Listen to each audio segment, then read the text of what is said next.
السلام علیکم اسٹوڈنٹس، آج کا جو ہمارا ٹاپک ہے وہ ہے میں نے عید منائی۔ آج عید کا دن تھا، ہم سب گھر والوں نے بڑی خوشی اور مسرت سے یہ دن گزارا۔ عید کی تیاریاں تو ہمارے یہاں رات ہی سے شروع ہو جاتی۔ امی اور بہنوں کے مہندی لگانا پچھلے سال سے میرے ذمہ ہو گیا تھا۔ باجی کی شادی نہیں ہوئی تھی تو اس قسم کے کام وہی کیا کرتی تھیں۔ ان کی شادی کے بعد اب یہ کام اب میں کرتی ہوں۔ چاند رات کو میں نے امی کے ساتھ چاند دیکھا اور دونوں نے دعا مانگی۔ پھر کھانا وغیرہ سے فارغ ہو کر میں نے جلدی جلدی مہندی گھولی، امی کے ہاتھ پاؤں میں لگائی، پھر اپنی دونوں چھوٹی بہنوں کے مہندی لگانے لگی۔ ثنا ابھی اتنی سمجھدار نہیں ہے، میں نے اسے سیدھی سادی مہندی لگا دی، وہ بہل گئی۔ لیکن نازیہ کو بہلانا آسان نہ تھا، ایک تو وہ بڑی ہو گئی، دوسری وہ ہے بھی بہت ذہین۔ میں نے اس کی خواہش کے مطابق اس کے ہاتھوں پر مہندی سے خوبصورت نقش و نگار بنائے، وہ خوشی سے کھل اٹھی۔ مہندی سے فارغ ہو کر میں نے امی کے دوپٹے میں بیل ٹانکی، پھر سو گئی۔ صبح کو جلدی اٹھ بیٹھی، وضو کیا اور نماز پڑھ کر امی کے ساتھ کام میں ان کا ہاتھ بٹانے لگی۔ امی شیر خورمہ بنانے لگیں، میں نے جلدی جلدی پستے بادام کی ہمائیاں کتریں اور ان کے سپرد کر کے گھر کی صفائی میں جھٹ گئی۔ صفائی سے فرصت پا کر میں نے چھوٹے بہن بھائیوں کو تیار کرنے لگی۔ ابو بھی تیار ہو گئے اور سب نے مل کر شیر خورمہ کھایا۔ پھر ابو بھیا کو لے کر عید کی نماز پڑھنے چلے گئے۔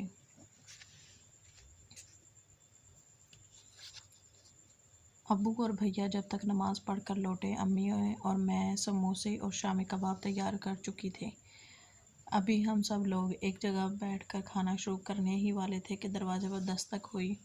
بھیا نے دوڑ کر دروازہ کھولا، دیکھا تو باجی اور دلہا بھائی چلے آ رہے ہیں۔ ہم سب کی خوشی دوبالا ہو گئی۔ دلہا بھائی بڑھ کر ابو سے عید ملی، امی کو سلام کیا۔ اس کے بعد ہم سب نے خوشی خوشی کھانا کھایا۔ کھانا کھا کر ذرا بیٹھے ہی تھے کہ ابو کے دوست امی کو ملنے والیاں اور میری سہیلیوں کا سلسلہ شروع ہو گیا۔ ہم ان سے عید ملتے، شیر خورمہ، چائے اور دوسری چیزوں سے ان کی تواضع کرتے۔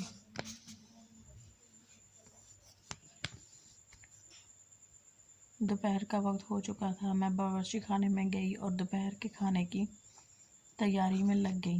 باجی بھی وہیں آ گئی اور میرے ساتھ کام میں شامل ہو گئی۔ ہم مزے سے باتیں کرتے رہے اور کام بھی ہوتا رہا۔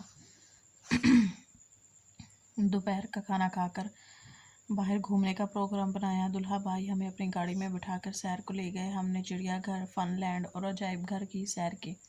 دلہا بھائی نے ہمیں آئس کریم اور دوسری بہت سی مزیدار چیزیں کھلائیں۔ باجی نے ہم سب بھائی بہنوں کو ہماری پسند کے تحفے خرید کر دیے۔ رات گئے، خوشی خوشی گھر واپس لوٹے۔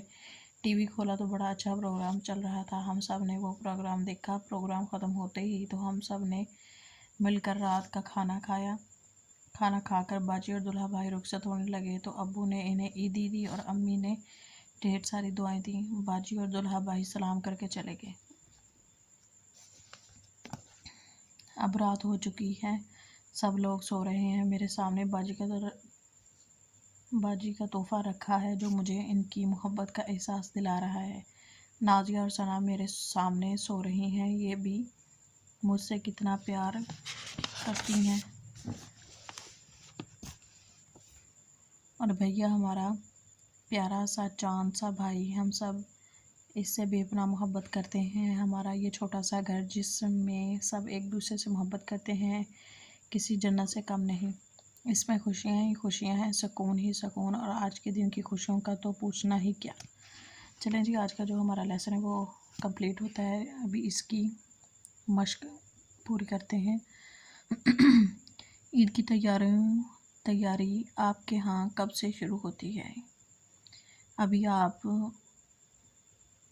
یہ اپنی طرف سے بھی لکھ سکتے ہیں یا لیسن میں سے ڈھونڈ کے ادھر لکھ سکتے ہیں۔ عید کی تیاری ہمارے یہاں چاند رات سے شروع ہو جاتی ہے۔ آپ عید کی تیاری میں اپنے گھر والوں کی کیا مدد کرتے ہیں؟ آپ اپنی اپنی مصروفیات اس میں لکھ سکتی ہیں یا اپنی طرف سے سوال جواب اس کا دے سکتے ہیں کہ ہم عید کی تیاریوں میں اپنے گھر والوں کی بہت مدد کرتے ہیں، کھانے بنانے میں اور گھر کے کام کرنے میں، گھر کی صفائی ستھرائی میں۔ آپ بھی اپنی عید منانے کا حال مختصر طور پر لکھیے۔ جو بھی آپ عید والے دن ایکٹیویٹی کرتی ہیں وہ آپ اپنی مرضی سے لکھ سکتی ہیں۔ عید منانے کے سلسلے میں اپنی امی اور باجی کی مصروفیات لکھیں۔ آپ ادھر کچھ بھی لکھ سکتی ہیں۔ عید منانے کی مصروفیات میری امی کی اور میری باجی کی یہ ہوتی ہیں کہ میری امی سارے گھر کے کام کرتی ہیں اور جو باجی ہے وہ ان کی مدد کرواتی ہیں۔ آپ عید کے دن اپنے گھر میں کیا کیا کھانے تیار کریں گی؟ آپ اپنی مرضی سے جو بھی آپ کے گھر میں کھانے بچوں تیار ہوتے ہیں وہ آپ نے اپنی مرضی سے لکھنے ہیں۔ مندرجہ ذیل جملوں میں فعل کے نیچے لکیر لگائیں۔ فعل مطلب کام۔ امی نے مجھے پکڑ کر بٹھایا، یہ ایک کام ہے، یہ میں نے ادھر مینشن کر دیا ہے، انڈر لائن کر دیا ہے، وہ آپ کو پتہ چل جائے گا۔ اس سبق کے پہلے صفحے میں جو لفظ اسم صفت کے طور پر استعمال ہوئے ہیں انہیں اپنی کاپی میں لکھیے۔